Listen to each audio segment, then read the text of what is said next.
আপনারা তো সুজির অনেক রকম রেসিপি বানিয়ে খেয়েছেন, একবার এইভাবে সুজির মিল্ক কেক বানিয়ে খেয়ে দেখুন।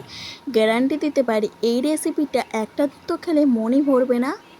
এই রেসিপিটা যেমন খেতে সুন্দর তেমনি সহজেই বানিয়ে নিয়ে যায়। চলুন তাহলে দেখে আসি আমি এই রেসিপিটা কিভাবে বানিয়েছি।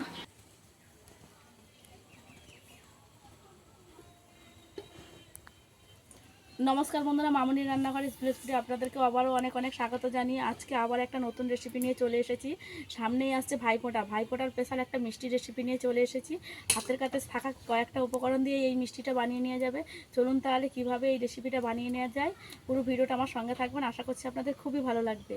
যে সকল বন্ধুরা আমার চ্যানেলে নতুন, অবশ্যই আমার চ্যানেলটা সাবস্ক্রাইব করে দেবেন। আর ফেসবুক পেজ থেকে দেখলে পেজটাকে ফলো করে দেওয়ার অনুরোধ রইল। চলুন তাহলে রান্নাঘরে চলে যাবো আর রেসিপি বানানো শুরু করবো। এসেছি, এবার কি কি উপকরণ নিয়েছি আমি দেখিয়ে দেব। আমি সুজি নিয়ে নিয়েছি 1 বাটি, আর চিনি নিয়ে নিতে তার থেকে একটু কম, আর এখানে ঘি নিয়ে নিয়েছি, আর একটু লবণ নিয়েছি, আর গুঁড়ো দুধ নিয়েছি।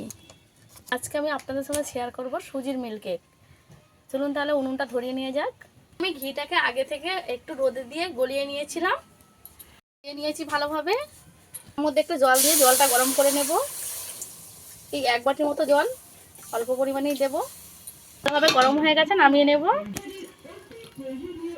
হাফ বাটি আমি ঘি নিয়ে নিয়েছি, প্রায় 50 গ্রামের মতন ঘি এখানে আছে, দিয়ে দেব।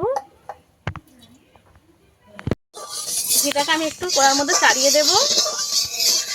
ঘিটা হালকা করে গরম হয়ে গেছে, এবার সুজিটাকে দিয়ে দেব। এবার ঘিয়ের মধ্যে সুজিটাকে ভালো করে ভেজে নেব। আঁচটা কিন্তু একদম উনুনের কম রাখতে হবে। 200 গ্রাম সুজি নিয়েছি, 200 গ্রাম সুজির জন্য 50 গ্রাম ঘি নিয়েছি। সুজিটাকে আমার অনবরত নেড়ে নিতে হবে। এইভাবে শুধু নাড়তে টাড়তে হবে। উনুনের আঁচটাকে একদম কমিয়ে দিতে হবে। কমিয়ে দিয়ে 7-8 মিনিট এইভাবে নেড়ে চেড়ে একটু ভেজে নিতে হবে। একদম পুড়ে গেলে হবে না, এরকম হালকা হালকা এতে একটু লাল করে ভেজে নিতে হবে।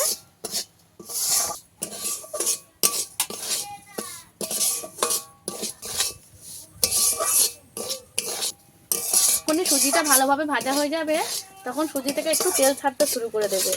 এই যে, আর সুন্দর একটা গন্ধ বেরিয়ে এসেছে।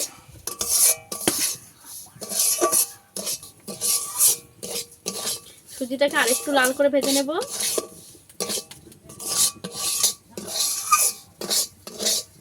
সময়টায় একদম বেশি করে এইভাবে নেড়ে চেড়ে যেতে হবে, যাতে করে না ধরে যায় কড়ার গায়ে।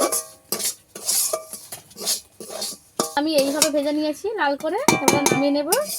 এর থেকে আর ভাজার কোনো দরকার নেই। এই যে ঘিটা যে দিয়েছি, ঘিটাও ভালোভাবে এই যে ছেড়ে ছেড়ে আসছে। এই পর্যায়ে বুঝতে হবে এটা ভালো করে ভাজা হয়ে গেছে। গুঁড়ো দুধ নিয়ে নিয়েছি 1 বাটি, জলে গুলিয়ে নেব। যে গরম জলটা করে রেখেছিলাম, হালকা হয়ে গেছে, হালকা গরম হয়ে গেছে। দুধটাকে একটু ভালো করে গুলিয়ে নেব।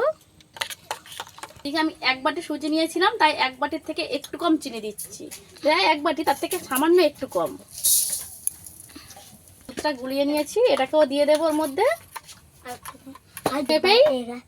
আমি দুধটা দেবো। এখানে আমি যতটা চিনি নিয়েছি অতটাই দুধ দিয়ে দেবো। ভালো করে জাল করে নেব। ভালোভাবে চিনিটাকে গলিয়ে নেব।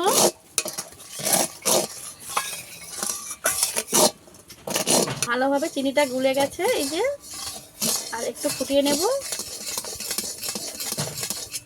করার কোনোই দরকার নেই, এই যে চিনিটা গলে গেলেই হবে। আর এটা ভালোভাবে ফুটেও গেছে। পর্যায়ে দিয়ে দেব ভেজে রাখা সুজিটা, অল্প অল্প করে দেব, আর নেড়ে মিশিয়ে নেব।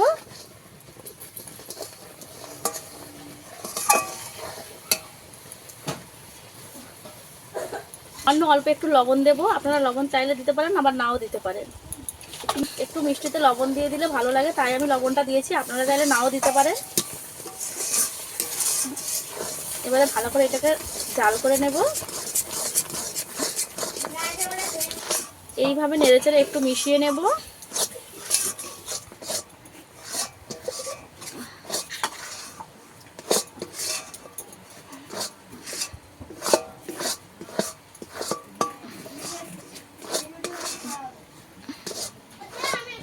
জাল করতে করতে একটু মোটা করে নেব, আর কড়া থেকে ভালোভাবে যতক্ষণ না ছাড়ে এইভাবে নাড়তে টাড়তে থাকবো।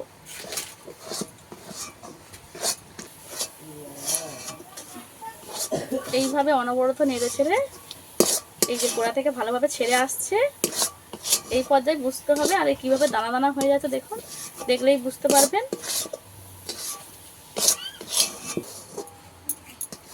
এইভাবে নাড়াচাড়া করে করে এই যে ডো হয়ে গেছে, একটা কড়া থেকে ছেড়ে আসছে, এবারে বুঝতে হবে যে এটা হয়ে গেছে।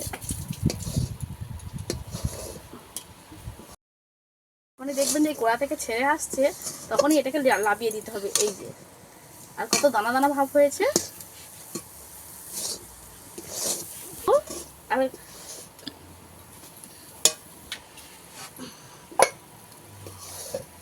এইভাবে নিচে নামিয়ে একটুখানি নেড়ে চেড়ে নেব।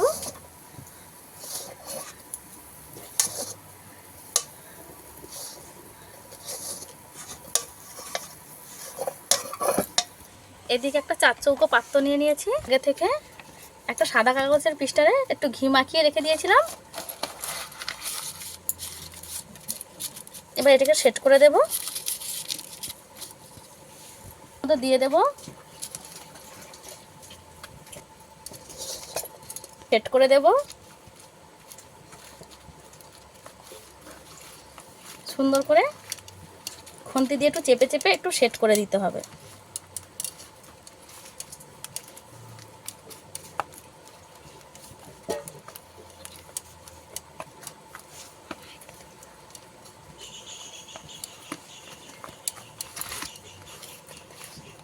চামচ নিয়ে একটু সেট করে দেব, এইভাবে চারিদিকটা একটু সমান করে দেব। এইভাবে আমি সেট করে দিয়েছি। এবার 30 মিনিটের জন্য রেখে দেব। ফিরে আসছে 30 মিনিট পরে। 30 মিনিট পর কীভাবে জমে গেছে একটু দেখিয়ে দিই। এই মিল্ককেকটা এই যে হাতে লেগে যাচ্ছে না, শুধু ঘিটাই হাতে চলে আসছে।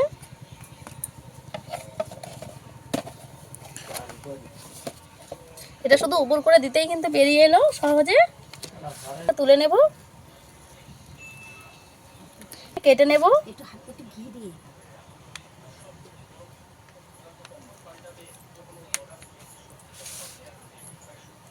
এবার একটু ছোট ছোট করে কেটে নেব।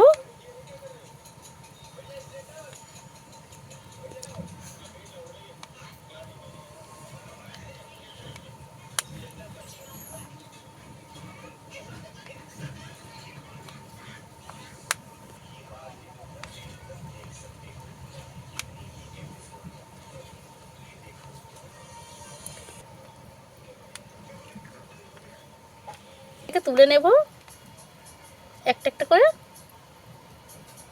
তো সুন্দরভাবে রেডি হয়ে গেছে। এইভাবে সাজিয়ে দেব। এই যে কত সুন্দরভাবে আমার মিল্ককেকটা রেডি হয়ে গেছে। শুধুমাত্র সুজি দিয়ে যে এত সুন্দর মিল্ককেক বানিয়ে নেওয়া যায়, আপনারা না বানালে বিশ্বাসই করতে পারবেন না। এখান থেকে একটা তুলে আপনাদেরকে দেখিয়ে দেব। এই যে কত সুন্দরভাবে দানা দানা হয়েছে।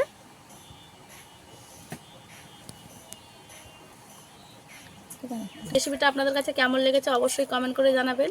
আর ভালো লাগলে লাইক শেয়ার কমেন্ট করে আমার পাশে থাকার অনুরোধ রইল।